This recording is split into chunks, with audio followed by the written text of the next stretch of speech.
In today's video, I want to talk about one of the worst side effects of smoking weed that I experienced throughout my weed addiction. And that's saying a lot because I struggled with acute psychosis. I struggled with a condition called Cannabinoid Hyperemesis Syndrome, and I think this was worse. And the name of the condition is what I call weed lock, okay?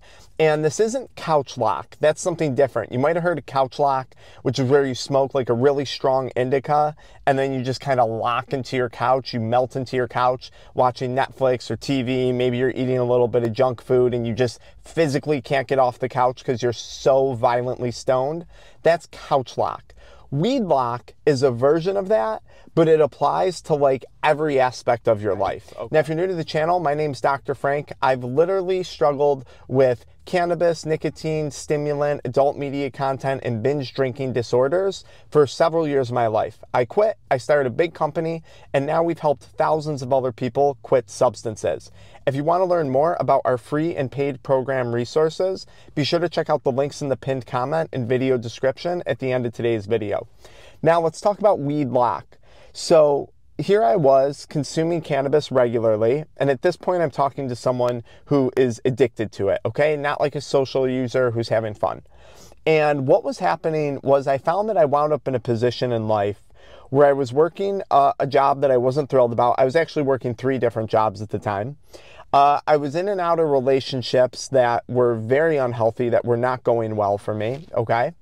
I was financially not in a position I wanted to be in, and my physical and mental health were in the gutter. And here was the thing. I had what was called weed lock. So instead of working hard to change my career situation, which could have eventually changed my financial situation, I became content with living that way because F it, I could just go home and get high, whatever. Life is all good if I have weed. Instead of, I was someone who always wanted to get married and have kids and build a family. But during my symptoms of weed lock, I was content going on random dates, kind of sleeping around here and there, not having any real serious relationship. And, of course, these relationships were all filled with drama and arguing and all types of stuff that was also a major distraction from my mental health, my physical health, and my finances, my business. But, F it. Who cares if this relationship doesn't work out? I can just go home and get high tonight. I can get high. Then, you look at my businesses. I was working on entrepreneurship. I've always been an entrepreneur, even when I struggled with addiction. And, I'd be like, well, my business is really struggling, but it's not because of me. It's because of the market. It's because this business isn't capable of scaling or getting leads or whatever. And instead of saying like, oh, I should fix myself and fix this situation, I was like, oh, F it. It's someone else's fault. It's something else's fault, right? It's not my problem. I'm just going to go home and get high. I can't control this, but I can control getting high. So I'm just going to go home and get high. That's weed lock. And this is one of the worst side effects of smoking weed. Weed winds up making you content with where you currently are in life, when in reality, you're not content with where you are in life. When you know you're capable of more, when you know you want something more, whether that's in your relationship, your physical health, your mental health, your business, how you want to live out your retirement, your faith practice, whatever it is. And look, this is not a general message to everyone that smokes weed, because you may have someone who suffers from some horrible medical illness, and weed makes them content with being alive because they can't do anything else about this illness that they have. All the more power to that person.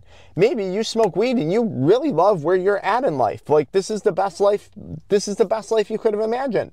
Awesome. Keep smoking weed and doing that. There's a lot of people though, and this happens, and I talked about this in another video, how this happens. It happens because of what I refer to as the creep effect of cannabis. So, and I'll link that video at the end of this one, or I'll put the link in the video description and in the pinned comment, okay?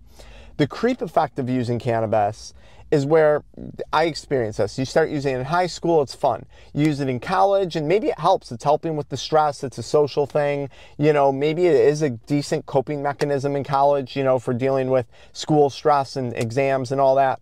And then you get down to your job and you find, well, I didn't really develop any other coping mechanisms. All I know how to do is smoke weed. I don't really know how to handle stress without smoking weed. And now you're in your career, or you're starting your own business. And now you're smoking weed because you're stressed and you can't cope. And now, though, you're a little bit older too. So now the weed hangover is worse. Now it's slowing you down more. Now it's really starting to screw with your mental health. Now, the thing that kind of was initially there in your life has now crept into your post-college career. It's crept into your postgraduate entrepreneurship journey. And then you get married and you're like, I'll quit when I'm going to get married, but you don't. And now it's crept into your marriage. And that's like, I'm going to quit when my first child's born. And you don't. And now you're relying on weed because you're up all night taking care of the kid who won't sleep, and you're stressed and you can't manage the stress of the house and the kids and working the job. And weed has now crept into every aspect of your life. That's the creep effect of weed. But then, if you allow that to happen, you might wind up experiencing weed lock, where you're living a life that you're not content with, that you're not satisfied with, a life that you know you are capable of more than doing. But weed and the act of smoking weed and the consequences of addiction and the consequences of addiction on your finances, your motivation, your energy, your determination, your commitment, the negative effects of smoking weed and the negative outcomes of addiction have now kept you in the position that you're in. And you feel stuck. You feel locked in that position. You feel like you have no control, no choice in the situation, and you feel like no one could be as bad as you where you're at. If that's you, that's weed lock. And there is a cure to that. That is 100% fixable. And that's what my videos help people do. Even this video. That's what our one-on-one coaching programs help people do. That's what our 12-week-long coaching programs help people do. It helps get you unlocked.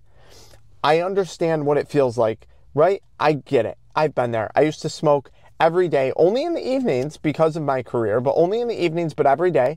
I used to consume nicotine all day long, pornography maybe 1 to 2 times a day, energy drinks, maybe 2 Monsters and a pre-workout every day, binge drinking on the weekends, abusing social media content all day long. I get it. I get addiction, and you can unlock it.